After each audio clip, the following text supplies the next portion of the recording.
guess the big question going on today is to bomb or not to bomb Iran. And it's a burning question, I guess, for the White House. It'll be interesting to see what they think about Iran. Anyway, we can move on from that. Yeah, it looks like Secretary Mayorkas is becoming quite the anarchist for the House. See what they're going to do with that mess. Now, Donald Trump is getting poised to boot Ronna McDaniels as the RNC chair. And, you know, I've said that here in the past that, you know, she's not a bad person. She's just functionally timid. And that's not the race we got before us right now, if you're a Republican. Okay, moving on.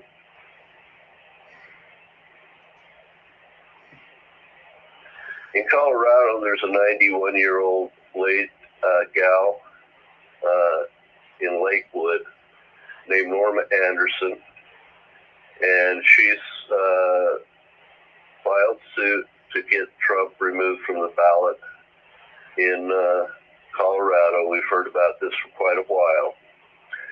And, you know, I was watching her today, and she's really upset about what's going on at the border,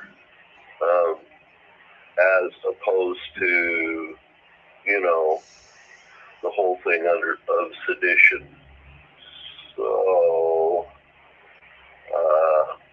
and I notice she looks awfully Hispanic.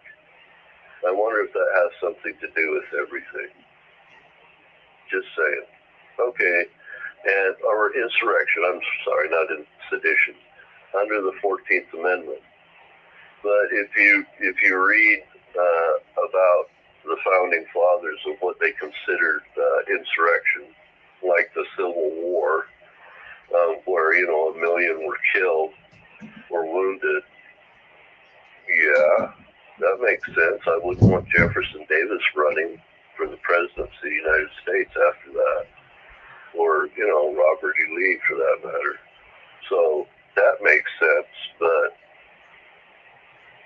somebody that didn't even bother, you know, try to get control of anything really, except for to walk in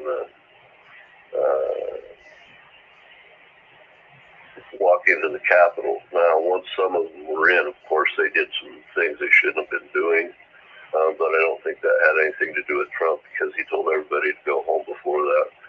All right. So, for the race between Donald Trump and Miss Haley, it turns out that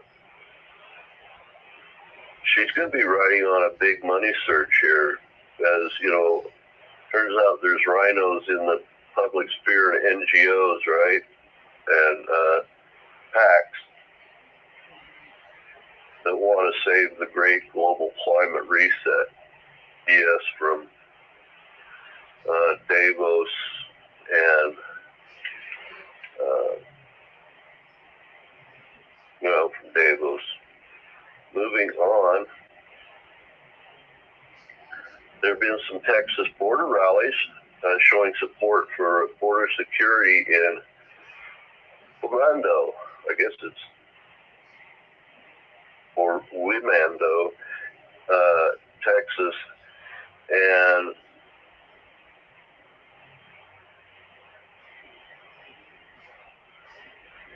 so, of course, Reuters is having a problem with them using biblical phrases in the rally and their belief in God. So, yeah. You know what? In the United States, you have the right to say what you want to, as long as you're not inciting a riot. And I've never seen, in my lifetime, Christianity incite a riot. So, yeah, there's that. So I guess 60 Minutes program has shown us. What, do you want to say something, Ellie? Has been showing that there's a steady flow of Chinese immigrants flooding into California, and I might say illegal immigrants, by the way. Yeah, if you were from China, California is pretty much the Holy Land. Just saying. Now, Ellie gave everybody a health update on her last show an hour ago, and if anybody wants to know why William's doing a few more shows by himself, she'll explain that. Hopefully into the future I can try to have a show at least a couple times a week, and maybe, more, as Ellie goes through her medical program at the hospital and afterwards. So, speaking of folks that have had a little bit of medical problems, Celine Dion made a surprise appearance at the 2024 Grammys as she's battling stiff person syndrome. And, I looked at her from what I saw in the clips, and she looks great compared to how she looked, after her husband died. So, yeah, she looks a little healthy, and I'm glad to see it. I hope that I can see that the stiff person syndrome is affecting her, and it's tough for her. But physically, she looks better than she has in a little while. So it looks like Representative Fetterman, I guess he's from Pennsylvania, is not quite the progressive they thought he was all along. Turns out that, hoodies doesn't make somebody a flaming liberal. Interesting. The news is having a field day with it, but why? Next. So U.S. News at the Sun newspaper, internet outlet has announced that the Crypto King, the real identity of Bitcoin's founder, Satoshi Nakamoto, could finally be revealed in court in London, England, and that they'll finally be able to decide if Craig Wright is or isn't the real founder. So I guess there's a bit of a kerfuffle.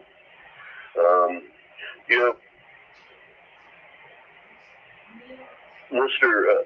Satoshi Nakamoto disappeared about a decade ago, and if you remember, there was Mr. McAfee of McAfee Antivirus.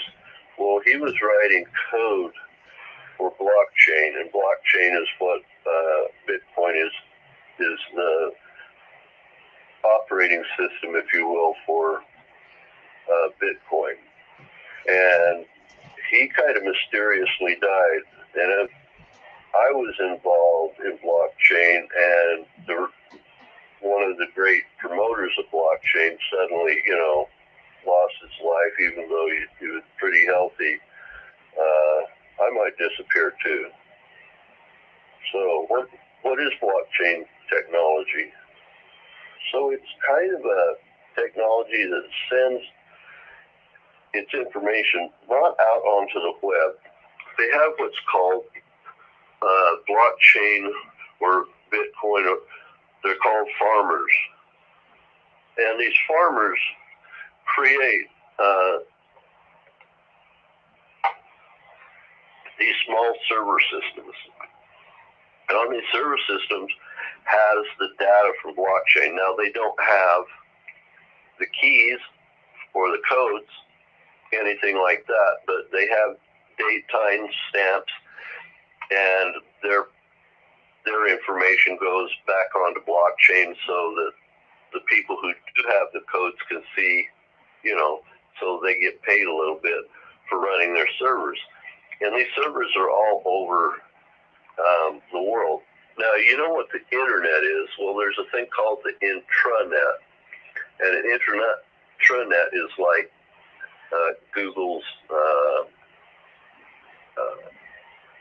big service center that has all their servers, and Microsoft has a server farm as well.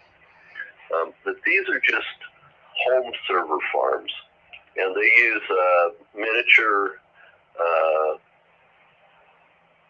computer boards that run very low power processing, because all they do is run information back and forth from a hard drive and then send it back out. So even if the internet crashes, that information still exists until the internet can come back up again, or until they start using modems to dial on the telephone lines and exchange information, or until they start using satellite like the one that Elon Musk has up. So it doesn't matter what happens to the internet, and it doesn't matter if one nation gets knocked to pieces or whatever. There's still these little server farms, right? These guys doing Bitcoin mining all over the world. And so it can't be stomped out. And that really upset the banks. And, if you upset big money, you're likely to deal with one of those economic hitmen, and those economic hitmen will take you right out. So I hope that explains a little bit of what's going on there. So we've got another weekend that we just went through, and another Taylor Swift blitz, according to the papers. She won Album of the Year. It was her 13th Grammy for her new album. And her new album is going to be out on the 29th of April, or 19th of April. And it's called The Tortured Poets Department.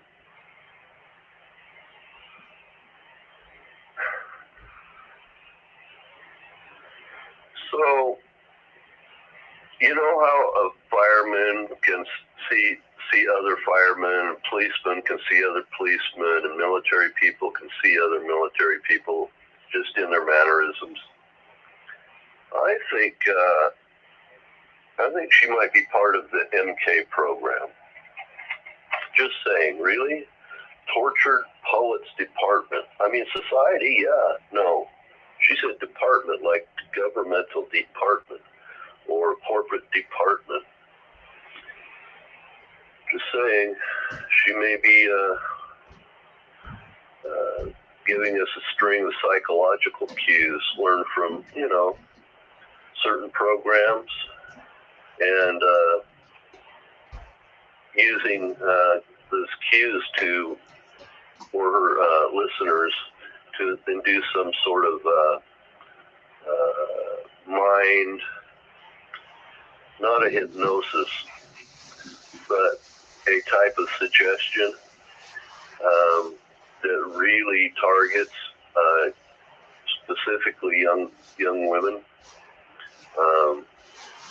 And I think this is why Biden is calling her his secret weapon, because Biden, and I'm trying to think of the name of the senator from, I think it was South Carolina, North Carolina, that Senator Byrd. Now, he was involved in it, and we know that President Biden was involved with Byrd. So, yeah, maybe. So next. So there's a rapper named Killer Mike, and he won 3 awards in quick succession, according to Associated Press. And by the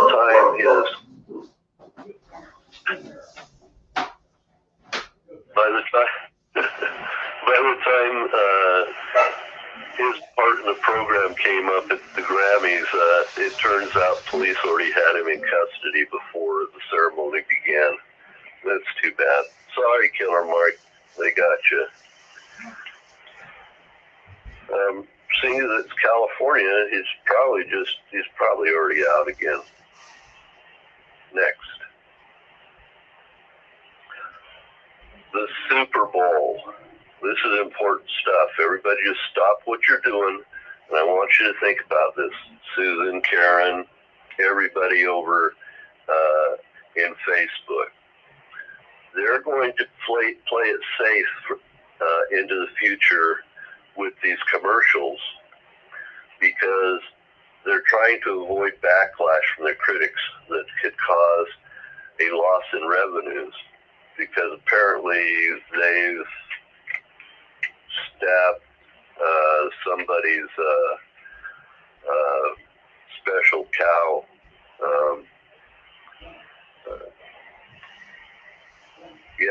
The critics and people who like to go to the Super Bowl, football fans, aren't too pleased with what he's done, what they've done in the recent past.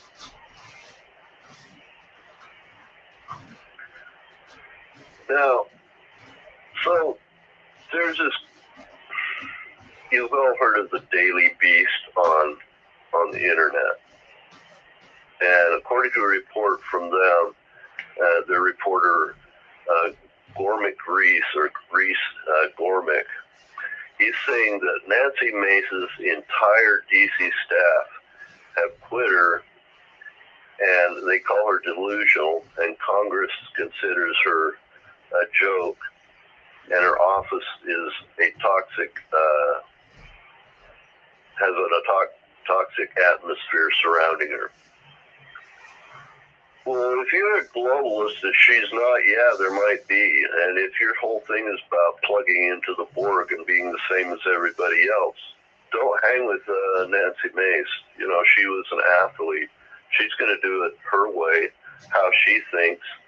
And, yeah, it might be toxic for you. So if you're somebody who'd like to work for Nancy Mace's office, she's looking for some new staff. And it's an opportunity out there for you guys that are conservatives. Nancy, I'm sure, would take a look at you. If you send her a vita or a dossier of yourself to her internet office or to her YouTube account, right? She has one. She might have a look at you. Good business. If I wasn't stuck in traction almost half the time, I'm not actually in traction. I'm just, in pain. But seriously, I like her. She seems like a nice gal. She's opinionated, but, okay.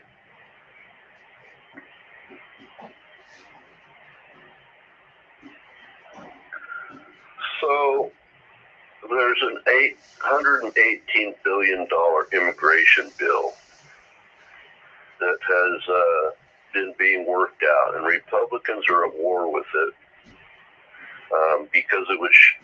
They said in the bill that it would shut down the border, but crossings couldn't exceed 5,000 a day. So how do you have a shutdown border if there's 5,000 a day coming through? That's like an oxymoron. They just want a steady flow rather than, these tsunamis of people, and then the tsunami falls back and then another tsunami. They want to just keep it a steady, 5,000 a day. And this was, worked out between, let's see who it was. The chief negotiators were James Lankford, Senator, Republican from Oklahoma, Kyrsten Sinema. So it's Kyrsten Cinema, because, you know, it couldn't be like Christian or Chris or, you know, you get the idea. An independent from Arizona, and Chris Murphy, a Democrat from Connecticut. And, you know, Mitch was kind of okay with it, but it's pretty much a deal breaker for the rest, for a lot of Republicans. Democrats thought it was great because they would get the money where they want it to be, and the border, DHS, Department of Homeland Security, and U.S. Border Guards, Border Patrol, would get more money for, I don't know what, chauffeuring people. So anyway, it's a bad deal. Mike Johnson agreed with Republicans and said it's a deal that's dead on arrival to the House. And Senator Mike Lee said that Republican Party needs new leadership, and that it needs new leadership like now, not later, but now. You know, in all capital letters, now. He says that this bill, right, feels like an elaborate joke, you know, but actually it's not one bit funny. You don't have a border anymore. Well, actually we do, because there's, you know, fence and wires and stuff along in a line. Just like we have a line with Canada, right, that sometimes people just drive across. So we do have a border. What we don't have is border security.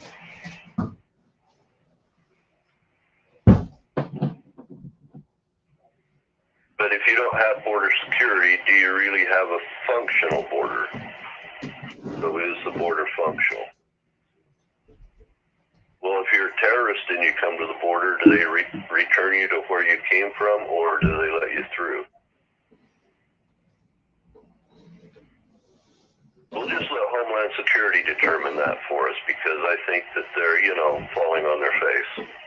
Next. It's about February. Let's see, what day in February? February. It's about to be the Chinese New Year, right? And, you know, if you're from Vietnam, it's called Luna. And this goes on how the sun moves in its orbits, right? And last year, you know, there's 12 different characters that come up depending on the year, and they're in line with each other, and so they just keep rotating. So last year was the year of the rabbit, but this year's going to be the year of the dragon. That's pretty big mojo for Chinese people. Now, the Chinese CCP has co-opted much of the holiday in China to focus it on the revolutionary ideas of the party. And so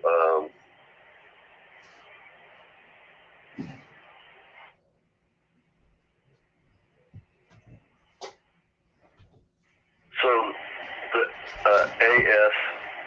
ASEAN countries that have Luna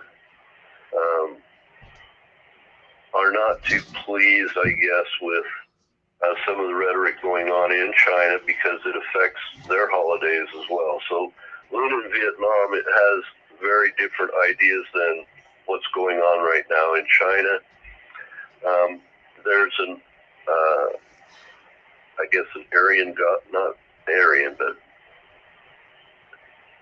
anyway, they praise a goddess, right, of creation, a type of creation, and also their ancestors. And Luna's this year's, I guess, on 10 February.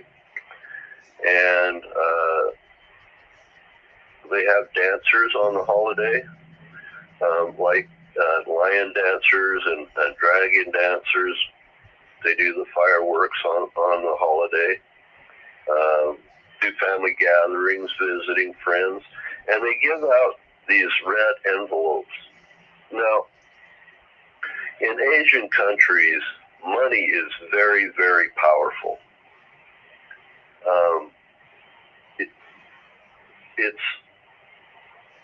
It's like a medium between the past, the ancestors, and the current folks. And so you put some, doesn't have to be real money, just they print lots of, you could call it monopoly money, but it's not what it is. They print bills especially to be put into these red envelopes and be given to children, as a good luck gesture. And, it's a big deal. And then, a lot of the Chinese and other Asian countries, they take this money and they go to where their ancestors are buried. And,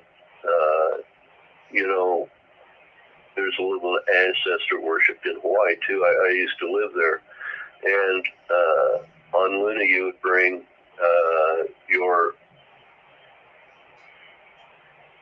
a meal and something nice to drink, and maybe some things that were important between you and the deceased. But if you don't have that, you could use this money to leave, on the graves. And it was about having respect for your elders and for your ancestors. Even though they couldn't come to be with you, you could bring a meal for them, and maybe they couldn't eat it right in our dimension, but maybe they could taste it in their dimension. And so that's just part of Luna. When I was working for a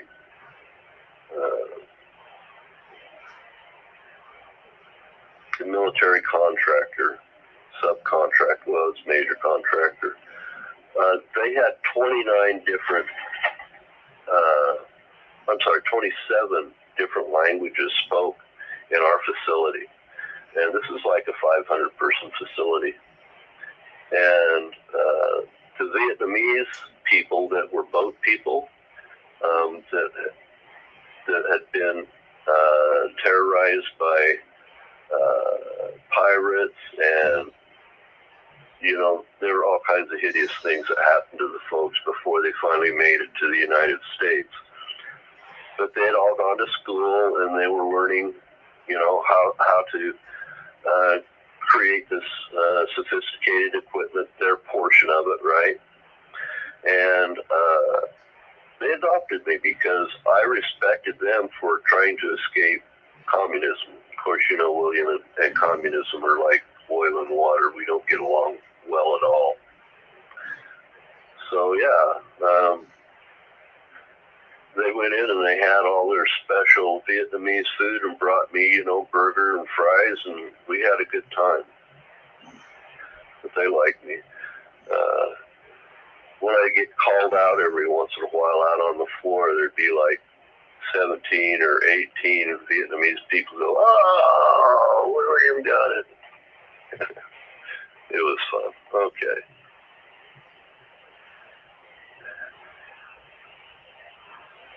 Yeah, here we go.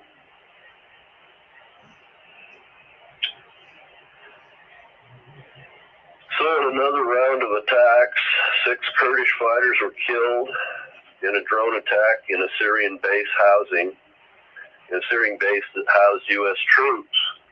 Basically, they were in our care, and a drone came in and kapow. 6 Kurdish fighters that were there learning from from us to be able to. It's like they were getting the sort of the Special Forces commando training, right? To help rein in the Iran's trying to push into territory of Iraq and Syria, and to kind of put brakes on them. So, yeah, it was at the Dien el-Zaur base in Syria.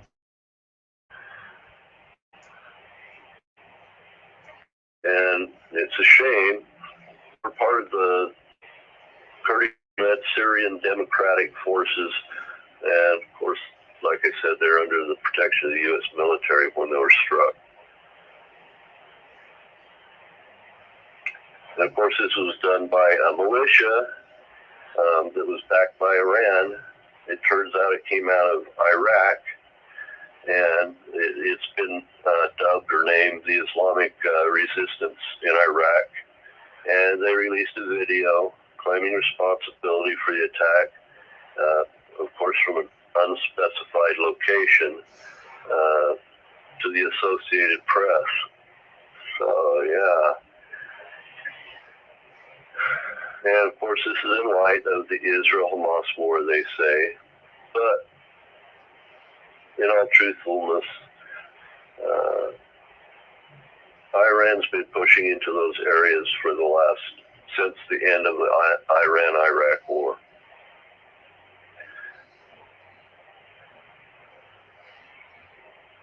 Which was about the time Ronald Reagan executed Operation Praying Mantis on on Iran. And if you look up Operation Praying Mantis and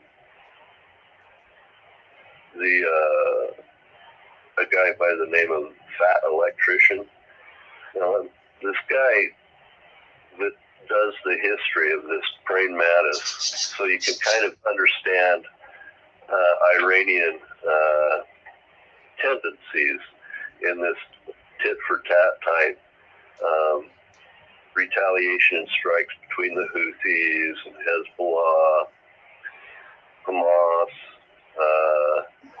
the Islamic Resistance, militias all over these countries, right? Anyway, the Fat Electrician, he was one of the guys, he's a medical expert, and his job was to be on helicopters to go pick up downed pilots in hostile areas. So he was kind of nearly special forces himself.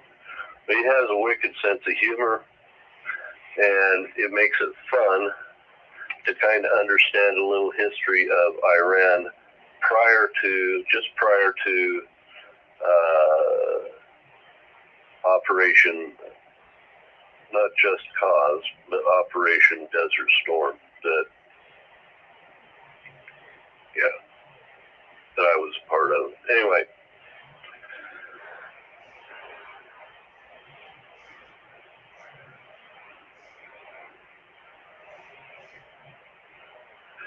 So Iran's been pulling back their IRGC, their Iranian Revolutionary Guard Corps, their senior staff out of the areas of Syria and Iraq right now because they're afraid that they're going to get targeted, as they should be.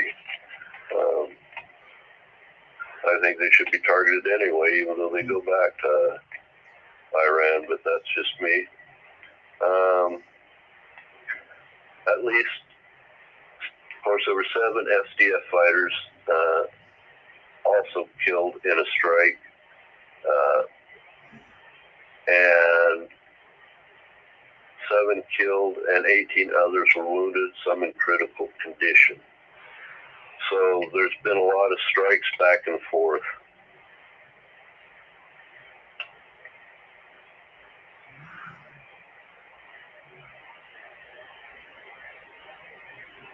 So information came in late Sunday, about 2 days after U.S. military carried out proportional strikes against targeted targets linked to Iran in Syria and Iraq. And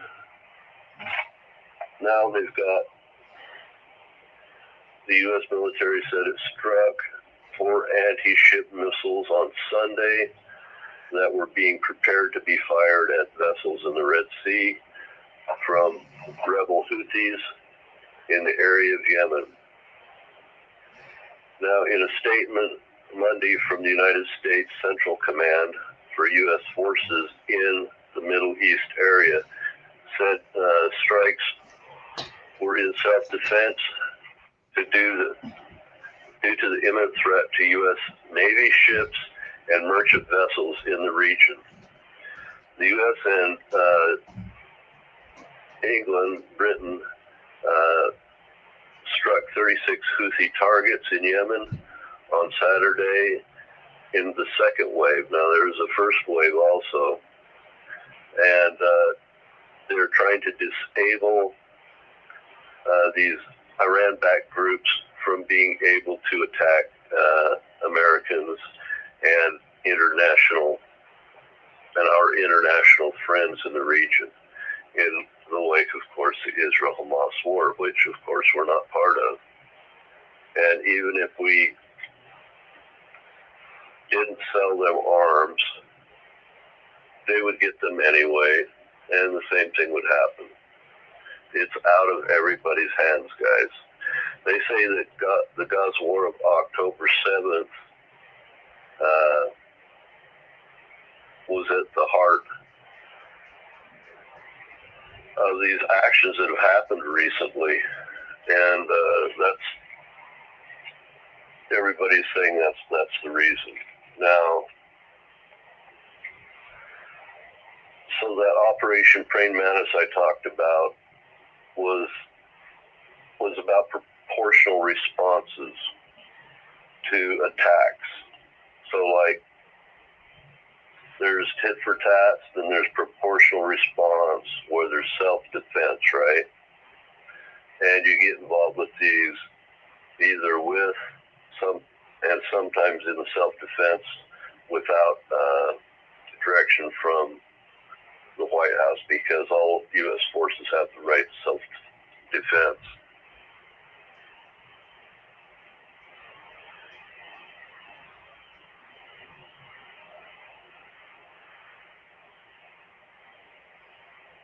Now, if you go into war doing incrementalism, meaning you up your ante just a little bit at a time, both sides back and forth, it leads to greater warfare and more bloodshed. But, and some people understand this, but usually committees don't, that if you use exponential retaliation, you can stop the thing in the bud, and a lot fewer people will die in total for whatever push is being made by military forces. So if you were going to do that in our second round, we wouldn't have struck 36 Houthi targets. That's tit for tat. But if you went to exponential proportional response, that would be 3,600 hits.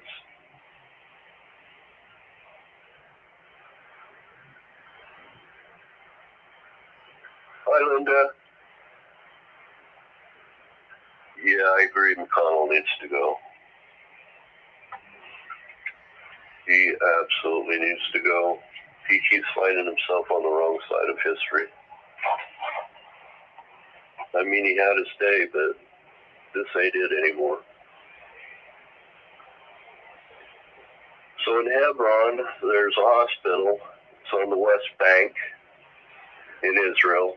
Now, this isn't like the West Bank on the coast like Gaza. This is the West Bank of a river called Jordan.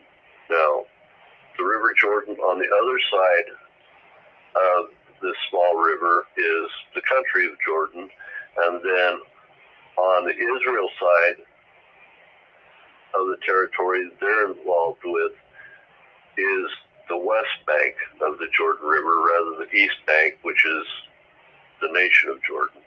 So I just want you guys to understand that that's what they mean when they say West Bank. And there's town there, and in the West Bank there's both Israelis and Palestinians live together, right? It goes right up to the Temple Mount, the West Bank does. And so there was a raid by Israeli Special Forces. Hold on. I had to cough. There was a raid into a hospital. Now, the Special Forces were just wearing civilian clothes, and I think one of them was, or two of them, they were dressed as civilian women. Anyway, they were able to find in the hospital a special room that was being protected where Hamas fighters were in, and they tried to arrest the three Hamas fighters, and it ended up being a slugfest, and they ended up shooting them. So three Palestinian Hamas folks lost their lives in the West Bank as opposed to Gaza.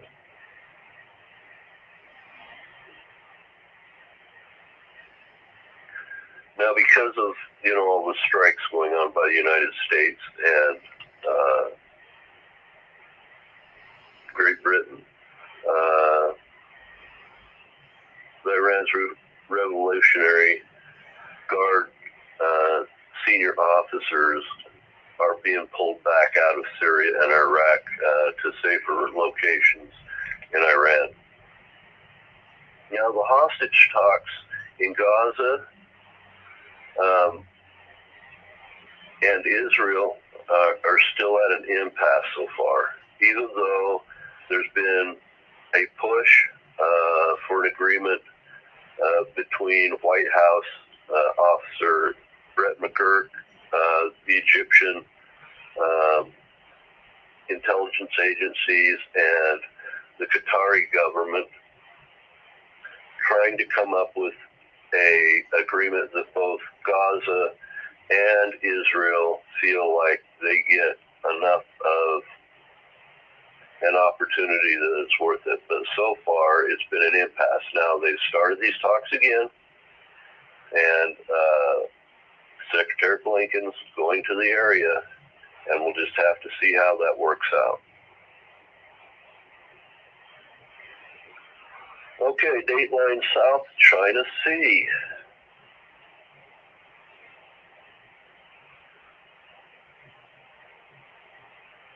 So there's an uptick in violence in Myanmar, and China's posture in both the South China Sea and in the Straits of Malacca. So the ASEAN nations say by Laotian foreign minister that China's being that Myanmar needs to reduce its violence, and China needs to stop being pushy in the South China Sea and in the Malacca Strait. And at the same time, Dateline Egypt's Suez Canal, their receipts for the canal transits had fallen by half due to the Houthis firing at ships in the Gulf of Aden and at the entrance to the Red Sea at the Strait of Bab el-Mandab. So that's been going on,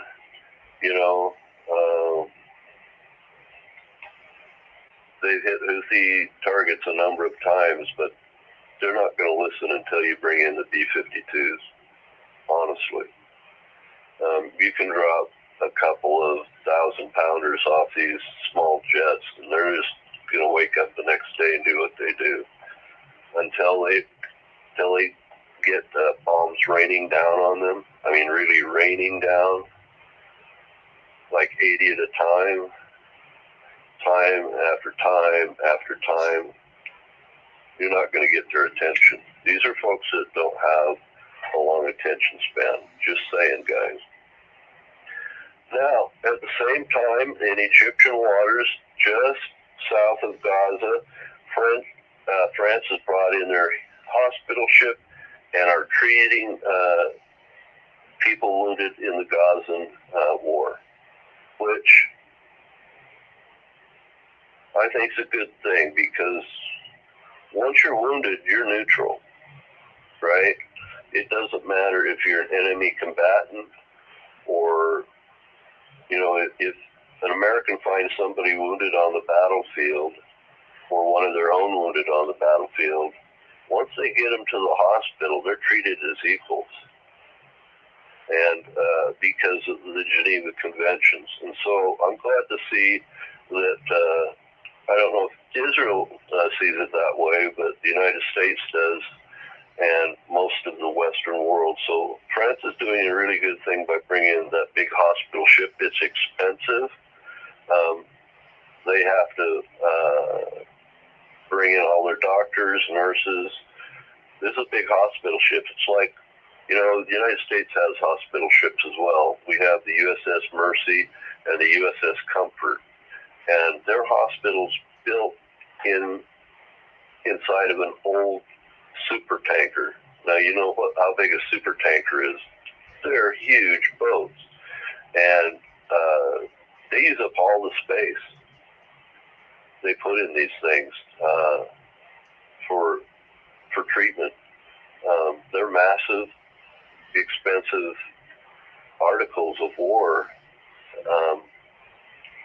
and I'm glad to see the French doing this, because nobody should die from being wounded on the battlefield and being taken out of the fight, right? Next. So, like Ellie was talking about, California is getting a little bit of water from the sky. Miki calls this wet water. She likes wet water, and she likes hard water from the sky. Anyway, you know, that's my service dog talk. But, you know, Washington, Oregon, we get the Pineapple Express every couple of years. And it just so happens that it's gone south. But what's happening in California is what happens to Oregon and Washington, you know, almost every springtime. And in the winter, we could have 2 feet of snow, and then the Pineapple Express would come in, and suddenly we'd have 2 foot of snow melt, you know, under 8 inches of rain, and floods everywhere. You know, cars floating, stuff like that in the neighborhoods, you know, around the universities, crazy stuff. So, yeah. So I guess California hasn't had the problem this big for like 90 years. But, you know, it's not climate change, guys. It just happened. All right. According to the Branco Lurio show, right, there was an RV-6 crash in Concord, California on the highway. It's a small 2, 3, 4 place, right, aircraft. And we also had a V-35B. I'm not sure what type of airplane it is. And I don't know if it's a military or a civilian aircraft, but it crashed in Clearwater, Florida, into a neighborhood and caused a big fire, and some folks lost their lives. And, you know, it's a sad thing to happen over the weekend. That's aviation news for you. Let me see what else I got written down here. I might be at the end, Ellie. I did it. I think I got it all. So that was my news for you know, or kind of world news. I try to get a little bit of everything going on. Now, the Democrats are, you know, some of them are pretty pumped about Joe Biden, I got to tell you. They're out there. There's a bunch of disaffected Democrats right now because they're seeing kind of holes in the arguments of their party, and their party's being put under such pressure that they have to explain everything they do, right? The Republican Party's being put under incredible pressure, and in return, Democrats get put under incredible pressure, and everybody's forced to explain why their ideas matter. And there's some moderate folks in the Democratic Party. They're having problems with what they're hearing, and we're watching. You know, you hear words from the Democratic Party that upset people, but you see more like actions from the Republican Party that upset their people, right? I agree with Senator Lee that we need new Republican leadership. It's just necessary at this point. So into the future, I'll be doing some shows. I may be starting the shows right here in William Land. Mickey's not too happy about it. She likes daddy time all to her. I'm supposed to be there. She's supposed to be with me. I'm supposed to be with, you know, the whole service animal thing. So she gets a little upset about this stuff. But when we start doing the telephone call or the program, she gets her gravy. So she's not totally upset because she's in a gravy coma right now, sleeping. So yeah,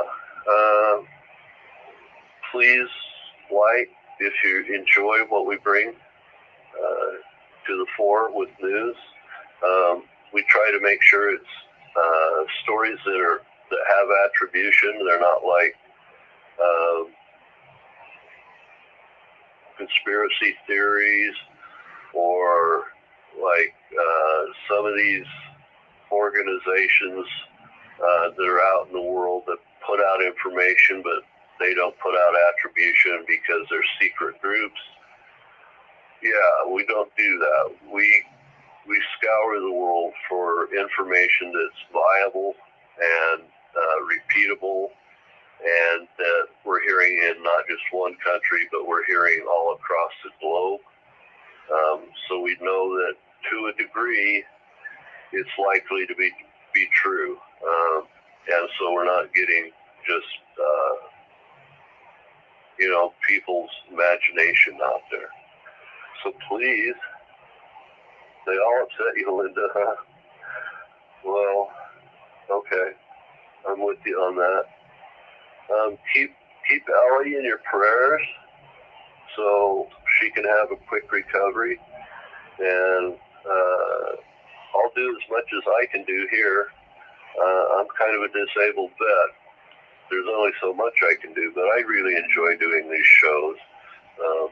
You guys probably don't know, but I'm like a severe introvert, so this is really a blast for me doing this because Ellie kind of kicked me out of my shell. And she's headed down the right road, and I want to see this program continue on.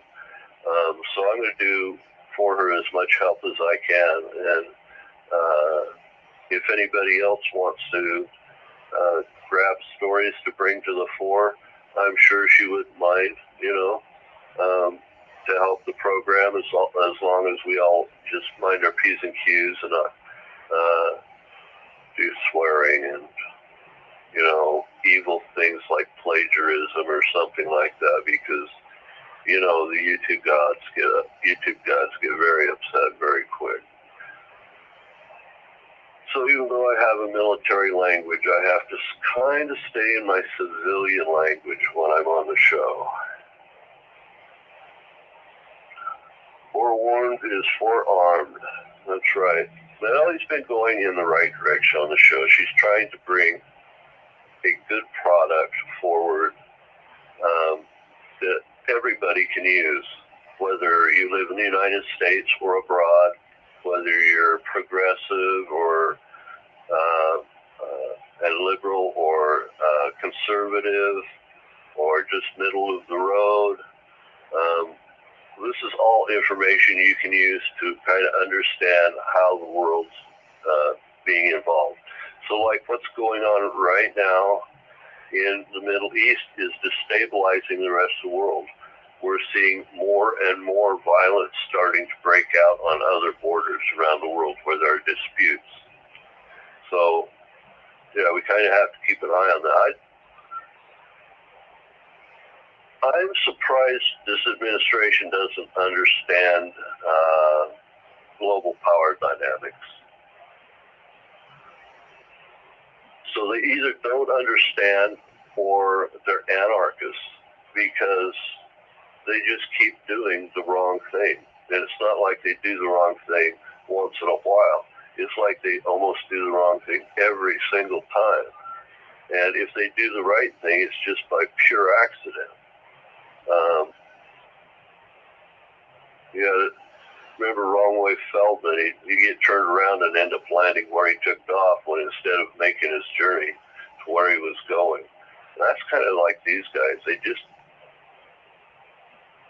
They're really having a problem putting both oars in the water at the same time and going in any one direction because they keep doing this whole boomerang diplomacy where they have different parts of the government that, are just doing their own thing. They're not, the message isn't continuous throughout the government agencies. So hopefully the next administration is a little more, what's a good word to use? Having a hard time.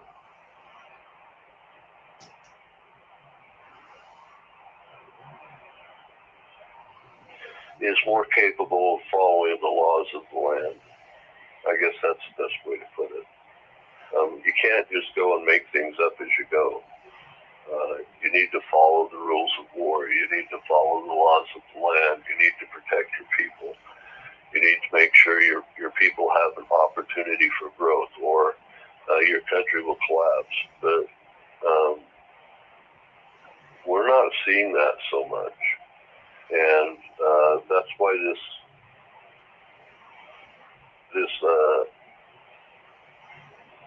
election cycle is likely to become, more vicious because the Democrats aren't going to want to lose power, and they don't absolutely have no desire for anything the Republicans do. And we saw that with Biden. He signed 100 presidential directives, right? As soon as he hit the Oval desk. I mean, everything that Republicans did the last administration, they just took away. So I would like to see a new direction rather than not to have our country have a border, our military not have competent leadership, our homeland security actually be concerned for American security and not for, Cuban security or Latin American security because, his parents were, Mr. Mayorka's parents had to flee Cuba because Castro was coming through, right? Because they had a business and they didn't want to lose everything they'd worked for. But they brought the ideology that made it so that Cuba could be overtaken by Castro, a communist from Mexico, by the way. And so a lot of these folks coming out of Mexico, guess what? They have communist leanings, or they are communist. And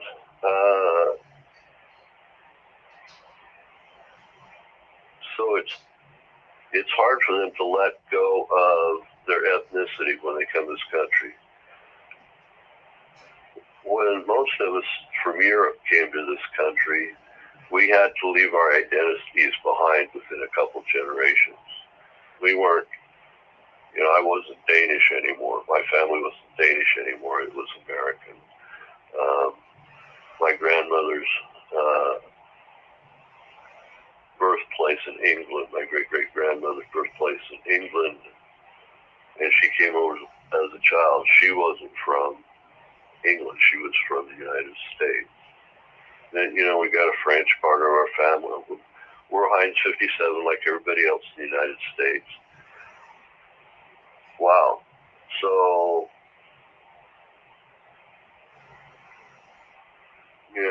let's get along, assimilate, don't reject how the United States function and the good things about our country, right? You can gripe about the bad things. Got no problem with that. Be as loud as you want, but allow everybody else to have their American dream as well. So assimilate with us, be part of us. Honestly, the United States is the least racist country on earth. We have people from every part of the world. We use the best ideas from all over the world. We look for the smartest people from all over the world. And we have the most aggressive people from all over the world that come to the United States. And we're thankful for that. It makes us able to sustain ourselves and protect ourselves and all have the American dream. So with that, see us on Wednesday for sure, and maybe sooner. Thanks, guys. Have a good day. And yes, I want to say Karen's right. Forewarned is forearmed. Bye, all. We love you all from all over the world. Have a good day again. Bye-bye.